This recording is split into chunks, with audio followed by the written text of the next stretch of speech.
Hello, everyone, and welcome to the Rouge Rugby podcast.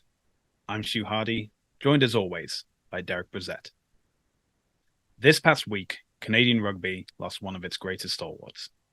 William Reid Webb, known by many as Bill Webb, passed away after a bout of prostate cancer. Bill was the founder and CEO of the Toronto Arrows, the only Canadian team in MLR, as well as a figure in many rugby organizations, including the Toronto Inner City Rugby Foundation and Rugby Canada. Since his passing, there's been an outpouring of support from Arrows players past and present, such as Sam Malcolm and Andrew Ferguson, Rugby Ontario, Rugby Canada, and other MLR teams. In honor of Bill, this episode is dedicated to the impact he had on the rugby community across North America. We've asked our fans and listeners to email in with their stories of Bill and the legacy he has left upon our great game. Obviously, it's been an incredibly sad week for Canadian rugby. It's been crazy to see like just the general outpouring of messages that have been directed at the Arrows over social media over the past couple of weeks.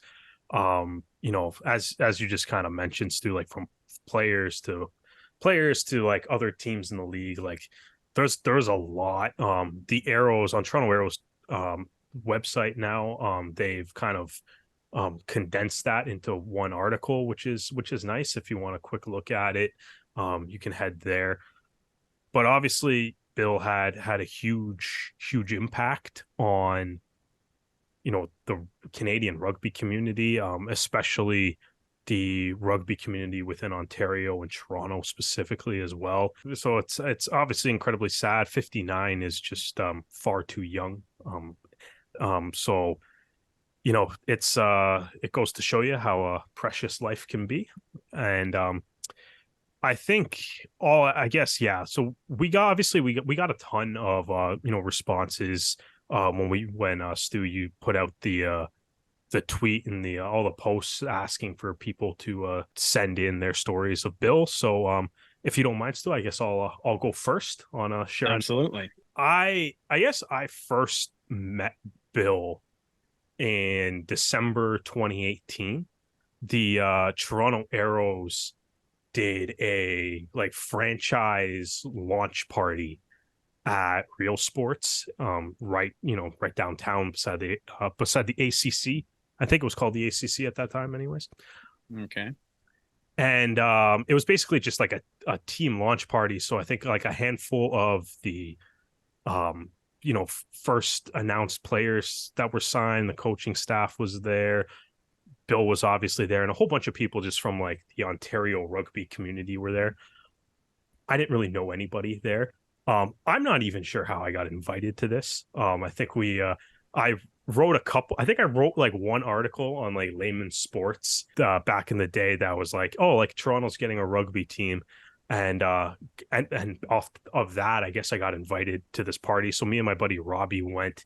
Didn't really know anybody, but we made sure to try to go introduce ourselves to Bill. And we eventually were able to do that. And right from the jump, you can see Bill's passion for what was going to become the Toronto Arrows, for Major League Rugby, for Canadian rugby. Super excited about hearing, I guess, that we were interested in covering the team.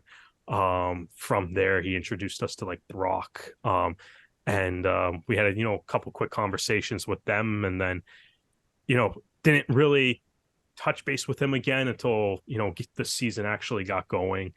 And I saw like Andrew Ferguson wrote in his tweet that like the Arrows wouldn't exist without Bill Webb. And we got a couple messages and a couple emails that'll certainly back up that claim that we'll get to later on. And like this podcast and us doing like writing articles, making YouTube videos doesn't exist without the Arrows. So by extension also doesn't exist without Bill Webb either. But I think a big part of the reason that like we've been able to do what we've done. We're on episode 180 now. I think a lot of it is because of the support that Bill gave us and gave the show, and by extension, the Arrows gave us and gave the show. It was, I think, obviously, he was incredibly generous with his time for us. We've Hmm. had him on few episodes, both by himself and with other Arrow members of the Arrows staff as well. We've done, I don't even know how many, countless like post match interviews with them, and even like more countless just casual conversations that we've had at Arrow's home games or phone calls, emails, just a variety of the communication that we've had over the course of the last 5 years since the Arrows joined MLR.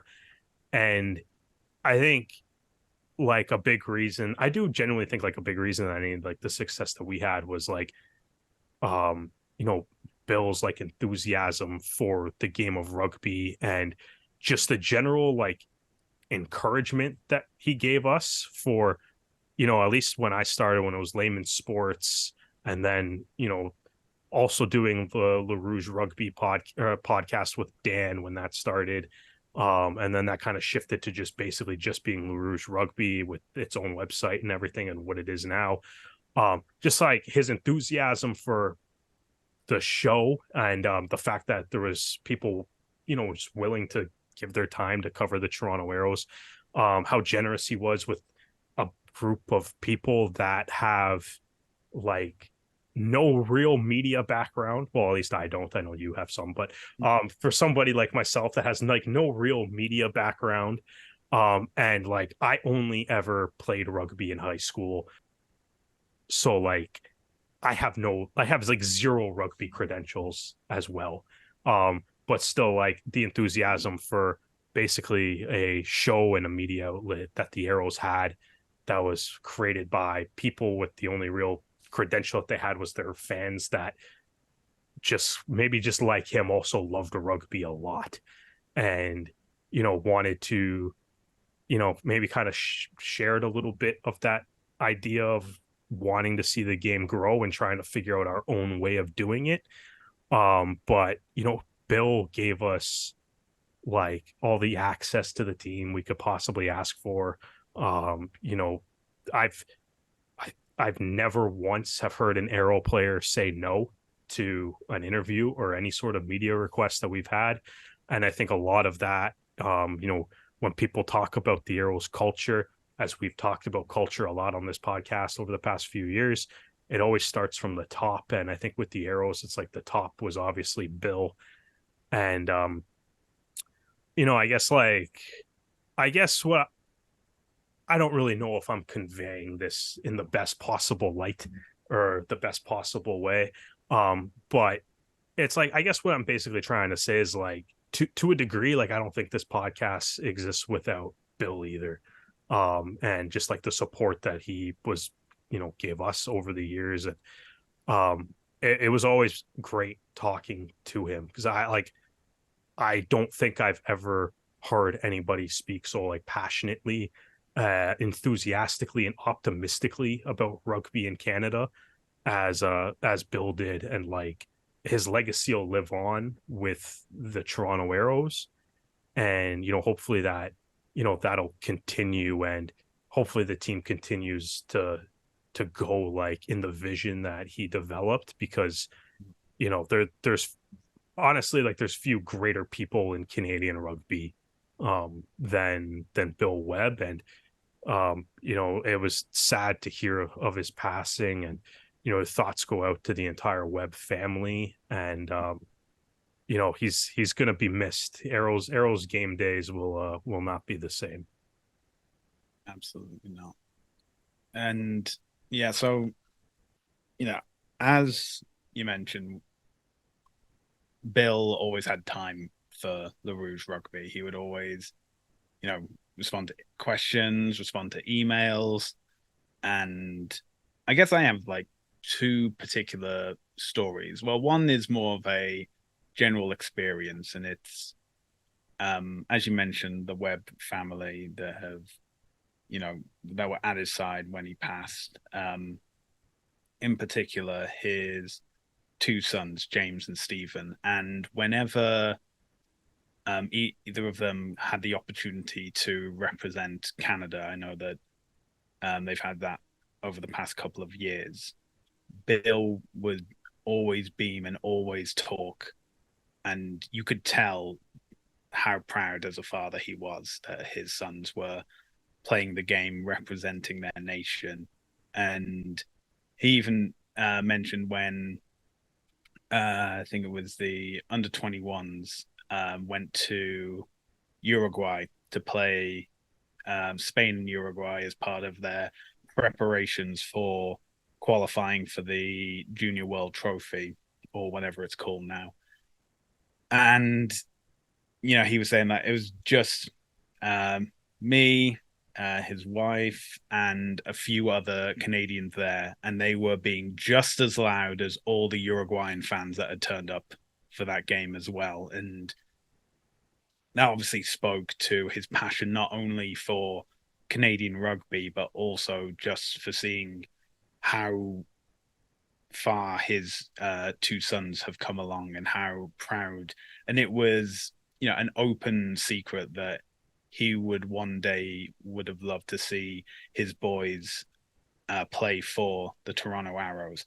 And, if that opportunity ever comes up, you can argue that he had already seen it. He's already seen it whenever he saw James and Stephen play. He knew that it was a question of when, not if. And my second story is, it has to do with a video or an interview that LaRouge did, I think back in 2020. And one of the problems was that some of the information that was said in that video was incorrect. It wasn't the worst thing in the world to say, but it was also not the most honest, I think is the best way to put it. And Bill reached out to us and he said, "Hey, do you have a moment for a quick call?" Which for me, to basically say like the president of a rugby club having time for a few guys who do this in their spare time as a passion project just blew my mind. And as I said too, with like no real rugby credentials at all. Exactly. Well. Like exactly. As in, well, I have a few more media credentials. I played Halls rugby in university, which is pretty much the same as like high school rugby, I'd say. But for guys who aren't on TSN payroll or have worked for Sportsnet or anything like that, just are doing it out of passion for the game. He was willing to take a call, which he said was originally going to be 5 minutes and evolved into 15 minutes. And, he explained why the information was incorrect, the status of the league as a whole and the future of the league, because he was also on, I think, like the financial committee for MLR at the time. And he obviously, being the president, had a bit of inner workings of MLR, and he was fully willing to trust us in that we could have this information and we could be respectful with it and we could understand it. And, I think that really spoke for how like patient and how generous Bill was with his time. We have all these other stories that are coming up, but yeah, I think that was just something that really stood out for me. Yeah, there seemed to be like, you can go through, there's a ton of like Facebook comments, Reddit comments, Twitter, like Instagram, like there's been a lot. And I think that there seems to be like a few like common threads with everybody's story. And even like some of the ones that we'll get to that listeners sent in. One of those like obviously, there's like the kindness, the generosity, especially generosity with time, as we personally experienced as well. And then like, it just seems like that enthusiasm and, passion for rugby is something that really always, comes up. And there seems to be a lot of there's certainly a lot of trends in what people have to say about Bill, and like they're all incredibly glowingly positive reviews. Every time somebody wants to talk about him, and I think it just shows that, like, the outpouring of support that he's had. And like you said, right, it's like he was like the owner of a professional sports team, but still, took would take the time to like talk to anybody that wanted to talk to him at Arrows games, right? And it's like it's going to be a huge impact. Like I feel like it's almost like it's already being felt just within um the Toronto rugby community right now. Like you can almost see it's like seems like there's very few people that are involved in rugby that were not impacted by Bill Webb in some way. All right, so another story we should mention, keeping it in Le Rouge, is that our former co-host Dan Murphy posted a little Bill Webb story on Twitter shortly after his passing was announced. He said, before the 2021 season, where the Toronto Arrows spent the season down south, we had Bill on the Rouge to give us a view into what the year looked like. He gave us such an honest and supportive interview about what we could expect. After the season, when the Arrows came home, Bill always said hi to me and my family. He was a constant presence on the pitch, making sure everyone had fun. Rest in peace, Bill. Thank you for being the torchbearer for pro rugby in Canada. Dan, obviously, I think it kind of touches on something there too. Like, obviously, we've already mentioned that he was a very personable person at Arrows games. Would take the time out to speak with anybody. But I think like part of that trend there too is also that he just seemed like the biggest Arrows fan as well. And no matter what was happening, on the field or in the standings, just like there was something positive to be pulled from it. I feel like Bill would be able to find it. No matter what that was. It's even like, that game against New England this year. It's like there's a lot of people at that game. There's like, it's something's going well for as far as like, the attendance, or there was nice weather, or food sales were doing well, merch sales, something. There was always something positive to be taken from every single home game, or every time I talked to him. No matter what the actual score line was, he always seemed to have a smile on his face too, and was willing to speak to everybody, which is an almost like it's a crazy thing for like a sports owner to be like, it feels like a crazy thing for a sports owner to be like, just walking around watching the game with like regular fans and having a beer with them and stuff. But it's definitely something that stood out with Bill.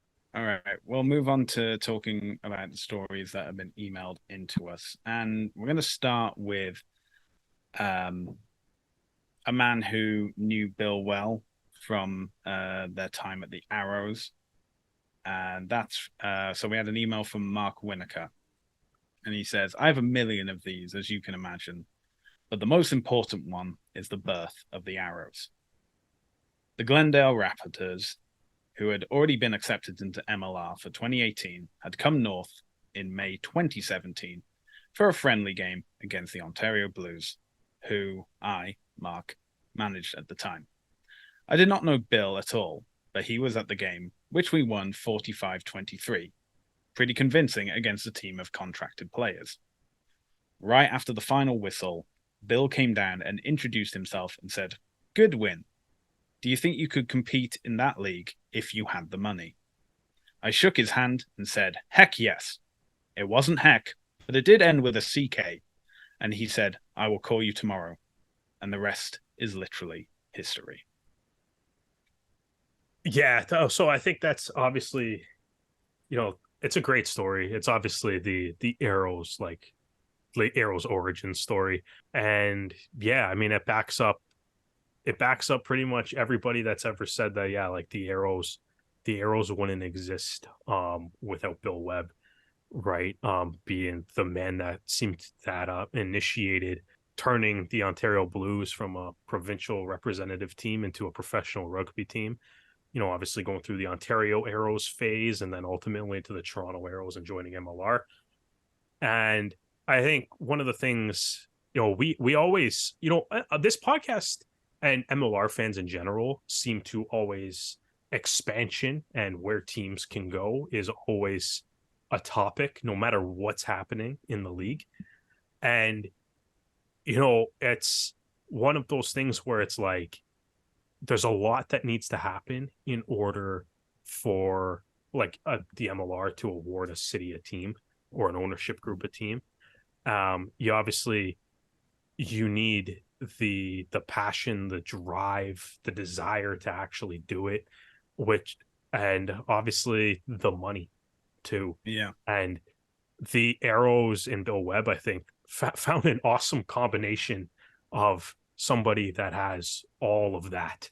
And the money's part of it, obviously, but I think like the passion and the drive and the desire to actually go out and make it happen is, probably equally, if not more important than just, being able to, foot the bill on the financial side.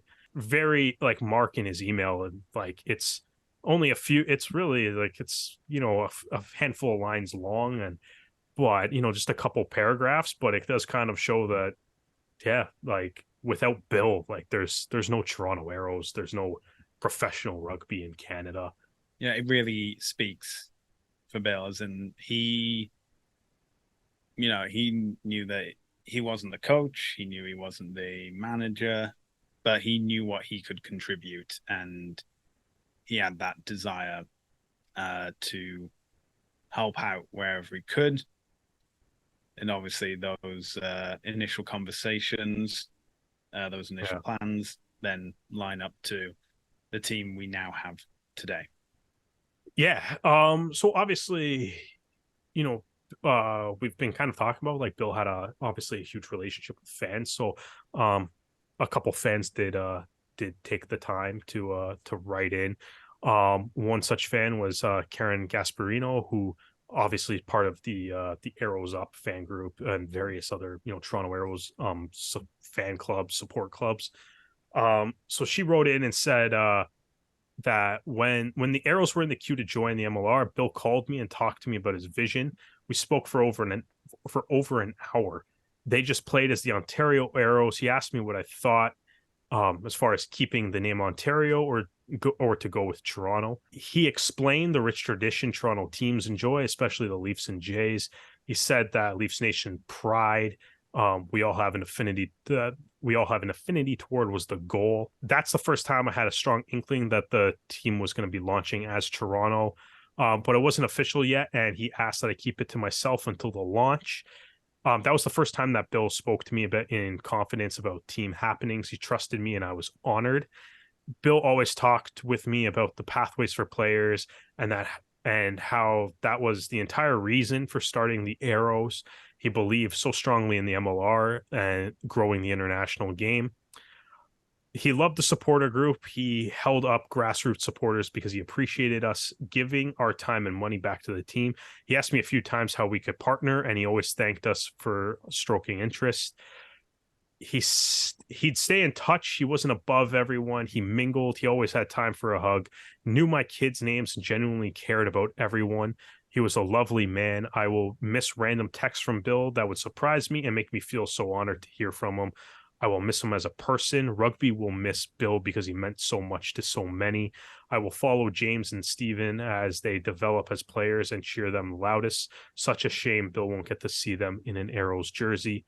My sympathy to the family. So that was from Karen, and again, it's a testament of like the trust and patience that Bill had in others who were outside of the organization but had similar passions as he did. So to call Karen, and you've already got this team branded as the Ontario Arrows. You've been making headway and moving from Ontario Blues to Ontario Arrows. And then just asking for an opinion. Do you think we should keep this Ontario? Should we go with Toronto? He understood the standpoint from both, as well as the marketing side. And, obviously, Ontario's a big place. It's unlikely that the Arrows would be playing across Ontario. It was going to be restricted to Toronto, which is where the Blues had been focused all that time. No, And no Thunder Bay Arrows. no, unfortunately not. Well, you never know if there's another investor out there who wants to set it up, by all means. But yeah, I think where he was coming from, especially with understanding like Leafs Nation and the focus of keeping it in one city as opposed to going province wide. But it's in the same thing of that he knew that no one was going to blab. Karen wasn't going to have the inside scoop to any like press releasing organization. It was just the confidence that he had that could, be permeated through both Karen and Bill in their passion for rugby. Well, like honestly, I think the biggest takeaway from Karen's message there is just that like he asked fans for their opinion on the team. Yeah. Not even just like, oh, like, could we do like this ticket promotion? He asked Karen her thoughts on the team name. Like that's a massive, super critical and important decision or that has to be made. And he sought out the opinions of the fans that were attending Ontario Arrows games or Ontario Blues games, in the build up to the Arrows joining MLR, which again is something that not a lot of sport owners do, right? Just kind of does.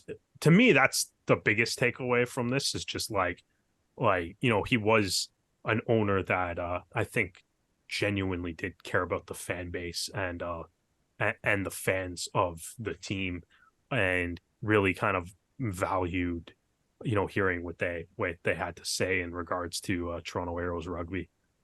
It's just been really good to hear.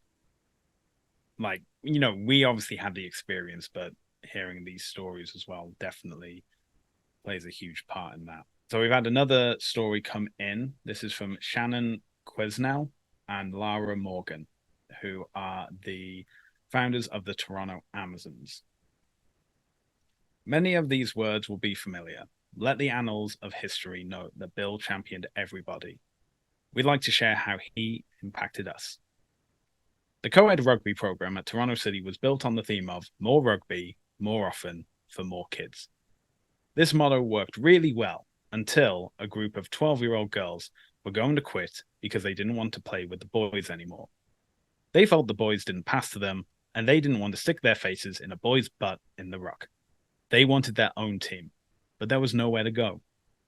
In an amazing twist of fate, it was a Bay Street Titan and father of 2 sons who stepped up and gave us the courage to go ahead and push some closed doors open for something we believed in. When we told him what we were doing, Bill Webb's first response was, "Just tell me what you need." And just like that, Toronto Amazons rugby history was made. His generosity saw that the newly formed Toronto Amazons had proper uniforms, but it was his encouragement that was of even greater importance. When he invited the Amazons to play at halftime at the Toronto Arrows' very first home game, his public seal of approval helped us garner more support from the rugby community.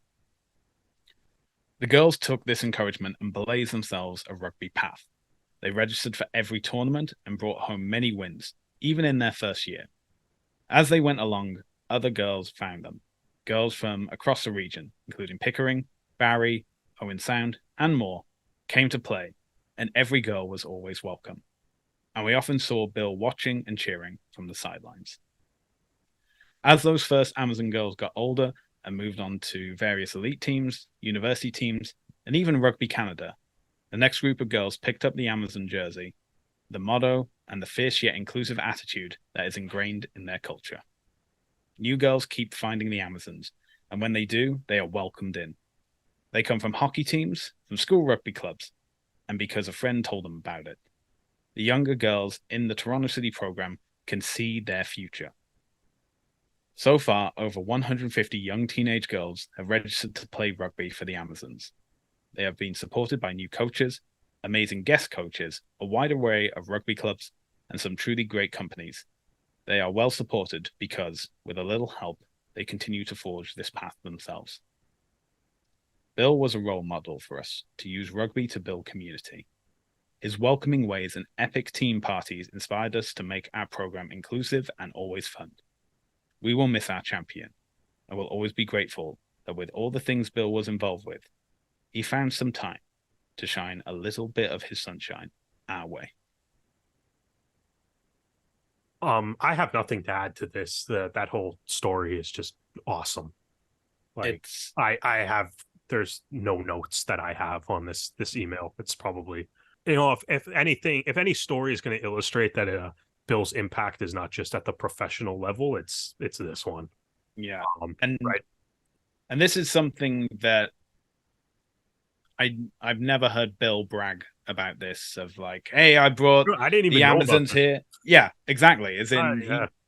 he let the plaudits go to Shannon and Lara and to all the girls that have come through the Toronto Amazons. And that's amazing. It's an amazing story, and I'm really grateful to Shannon who emailed this to us. It's absolutely wonderful. And if any young teenage girl who doesn't feel like boys pass to them and they don't want to stick their faces in a boy's butt in the rock, there's a team for you to grow.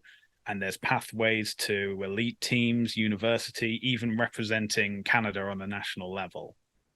And again, it's because Bill knew what needed to be done and did it, and had the passion to keep it going. Yeah, exactly. And it's crazy, even like, in the email too, they say that it's like there's girls on the team from across, she says, across the region, including Pickering, Barrie, Owen Sound. Owen Sound is not exactly close to Toronto, if you've ever driven to Owen Sound. So if there's players that are coming down from Owen Sound to play for this team too, like that's insane. Right, like the reach that this team has. And it's 150 young teenage girls play for the Amazons. Like that's it's incredible. And it's the impact. I mean, obviously, I think some of Bill's involvement with like turf is maybe a little bit more well known. But like hearing about like stuff like this, it's like, I mean, like I think like things like this are exactly why I think where you see the amount of tributes that have come in, or you see the amount of people that have sent messages and like feel like they had to share their thoughts or condolences, and is, I think, all going to be a lot because of things like this. So we kind of have a little bit of how Bill started the started the Arrows, the professional level, some of the Arrows fans, grassroots level. We did get a couple other stories, notes here from some other members of the media. So we got John Fitzpatrick of the Rugby Morning. He wrote in, and to his words, it says it's not much of a story, but just more of John wanting to show appreciation. It says Bill was a subscriber of the Rugby Morning newsletter, shared it with plenty of people. He didn't have to do that, but that small act of kindness meant a lot to me, is something that John said. And I feel like, that kind of, in a way, kind of reflects a little bit of what I kind of said at the start of the show, with my own experiences with Bill, was just like, the immense support that he showed us in our show, um, despite, probably not really having to do that. Right. And giving us an opportunity to have this platform to, you know, talk about rugby. It means a lot to us. And obviously, you know, the act of sharing his newsletter meant a lot to John too. Rob Hammerschmidt from the Rugby Rant also wrote in. He said, so he did kind of talk about, I'm sorry, Rob. This is a very lengthy email, so I'm gonna edit it a little bit on the fly. But the gist of it is, obviously, he mentions that Bill was extremely generous with his time. He always enjoyed having the conversations, with Bill about the Arrows, about Rugby Canada.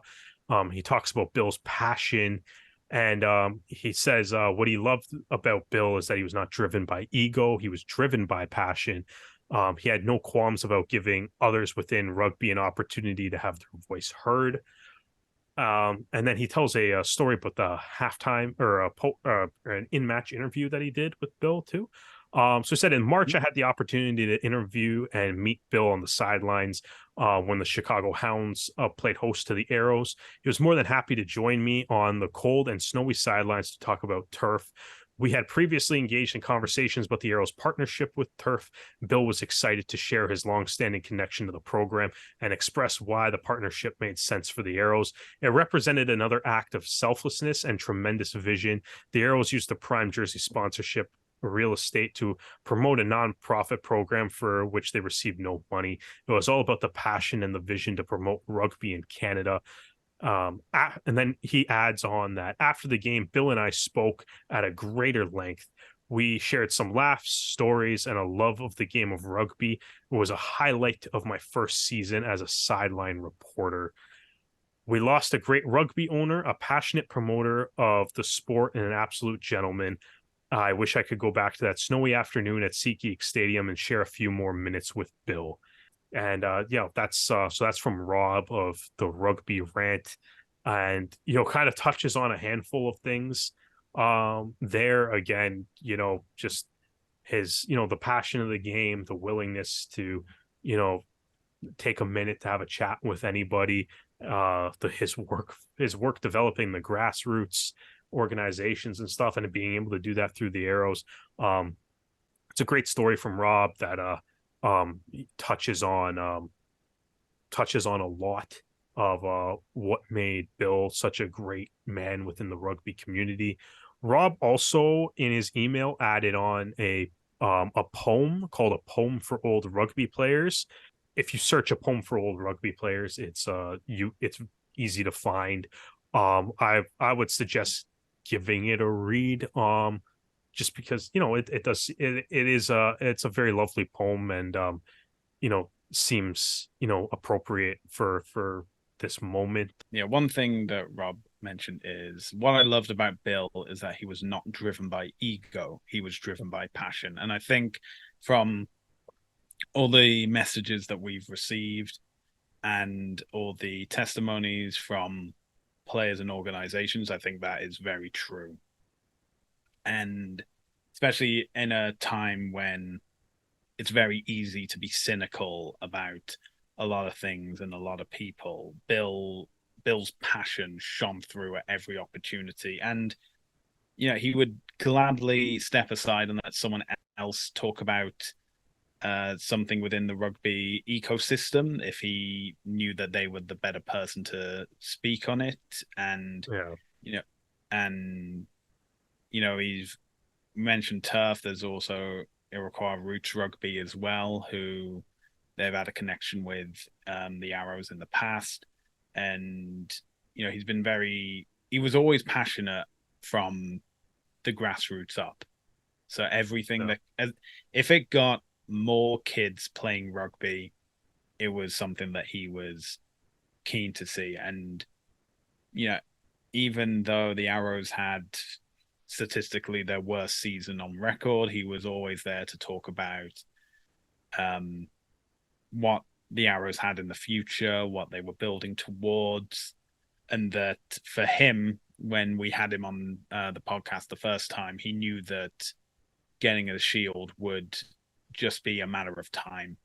And yes, obviously there were some hiccups. Mhm. Being in Atlanta for an entire season doesn't help, but he knew what the Arrows were capable of. He'd seen it in the squad, he'd seen it in the fans, he'd seen it in just everything, and it was his goal to ensure that everything could be funneled for the next generation coming up. That he'd seen how Canada were doing on the national level for the men's 15s, and Yeah. he knew that the MLR could help, but that it was going to take some time. So in the meanwhile, it would be a case of getting the youth support in as soon as possible, because we keep mentioning of how in less than 10 years we're going to have the men's World Cup and the women's World Cup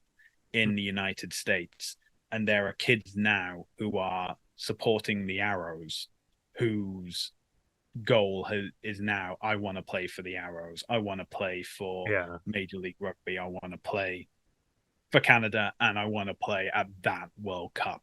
I think I think that's kind of one of the biggest, as the MLR grows, as the Toronto Arrows grow, I think that's going to be like kind of one of the biggest legacies and stuff right now. Like, I mean, like when I got first introduced to rugby, I think even like when I was in high school, like I think even like the best players at our school, or the best players in like in like OFSA, let's say, um like I don't think any of them ever thought that um you know playing pro rugby in Canada would be a thing that they could do, because at least from when I was in high school, we were almost 10 years away from that being a thing that you could do. um right, so I think one of the coolest things about going to Arrows games in the past few years, especially this year, I think partly due to like the turf partnership and stuff too, but like the amount of kids that are at Arrows games and like wearing Arrows gear, or like you know getting standing in line to get autographs from players after the game, or like you know um throwing a ball around with a player after the game, or just in general interacting with the team, wearing Arrows gear, is amazing, because it's Yeah. like it's like the amount of kids right now that can actually watch pro rugby in Toronto and hopefully aspire to that, is insane. um and it's one of the best things that the Arrows have done, really. So we've listed Bill's positions as, president of the Arrows, involved with Rugby Canada, you know, on the board, also involved with turf as well. But what if I was to tell you that he is also a kung fu action star? This is by far my favorite Bill Webb story, This by this far. story was provided to me by Rodin Lazada, better known as Coco. It's And the best. so let me set the story for you. Back in the 80s, Bill was doing some traveling around the world and ended up in Hong Kong, and was basically asked, "Do you know like kung fu or martial arts?" And he did. And they said, "Would you like to star in this movie? And we'll pay you and all that stuff." And interestingly enough, you can actually find this movie on YouTube. And I know I may be going against an Arrows tradition, because Bill actually challenged members of the squad to find this film and find him in the film. The film is called Kickboxer from Hell, and I don't know what his exact role is called, but it seems like evil henchman is probably the most accurate. from it. If Yeah, you can find, it doesn't have the most detailed IMDb page. There's no character names are provided. yeah, unfortunately But not. But there is a IMDb page for William R. Webb. So one movie listed, one film listed, but he is there. yeah, so if you want to see it and you can spot it, it is available on YouTube for free. Kickboxer from Hell.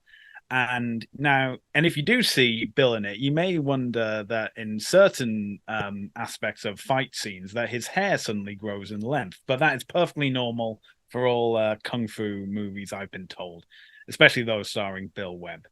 Yeah, But yeah, that's just I a great story, a great thing to have been told about. And yeah, I think if I recall correctly, back in he did I think it's like he did an interview with the MLR kickoff.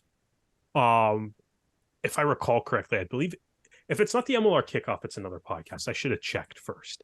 Um, but and he did mention that he did this like, Hong Kong action movie.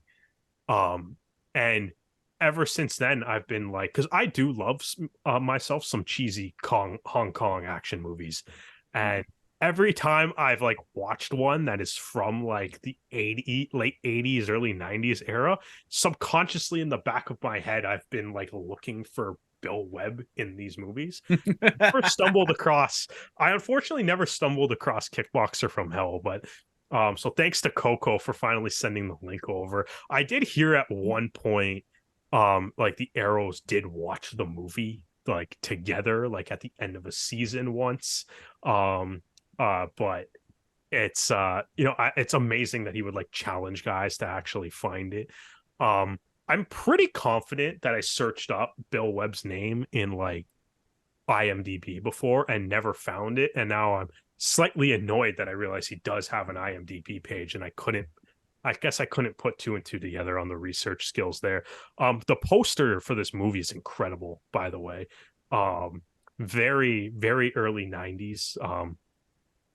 Very early 90s. We just discovered Microsoft Paint vibes on it. It's delightful. If anybody that is interested, the IMDb description of the movie is: while in Hong Kong preparing for a big tournament, American kickboxing champion Sean becomes involved with undercover British nun Sophia and her battle against his evil crew of kickboxers. yeah, I don't know I am very curious as to what an undercover British nun is. Is she undercover as a nun, or is she like a nun that's undercover? I'm not really sure. I guess you have to watch the I was film gonna to say I find haven't had out. time to watch the movie yet, but I do want to watch it. Perhaps I feel like it would be a really good like off-season content video. Like we should just do like a A film LaRouge review of Rugby. Kickboxer from Hell. Yeah, exactly. LaRouge Rugby Movie Club. We can do Invictus, that one episode of Friends, and Kickboxer from Hell can be a LaRouge Rugby Movie Club. And We'll see about that. We'll see if YouTube flags us for copyright infringement or anything along those lines. But yeah, those are the stories that we have been provided. We are very grateful to Mark, Karen, Dan, Shannon, Lara, John, Rob, and Coco for providing them all to us. Just a few details have been provided from the Arrows and MLR. One comment which the MLR have said is: the Webb family has conveyed that it is Bill's wish that the Arrows will continue to flourish and contribute to the growth of rugby in Canada, and the organization will work to honor that wish. The family have asked that in lieu of flowers, the Webb family respectfully requests a donation to be made in the memory of Bill to either the Toronto Inner City Rugby Foundation, the Canadian Cancer Society, or True Patriot Love. And you can find those links available on the Toronto Arrows website. They've also announced that the Webb family will receive visitors at Kane Jarrett Funeral Homes at 6191 Yonge Street in Toronto on Friday, September 8th from 4 p.m. to 8 p.m. There will also be another brief visitation from 9 to 10 a.m. on Saturday, September 9th, followed directly by a funeral mass at Blessed Trinity Parish at 3220 Bayview Avenue. The funeral mass will also be live streamed for those unable to attend in person.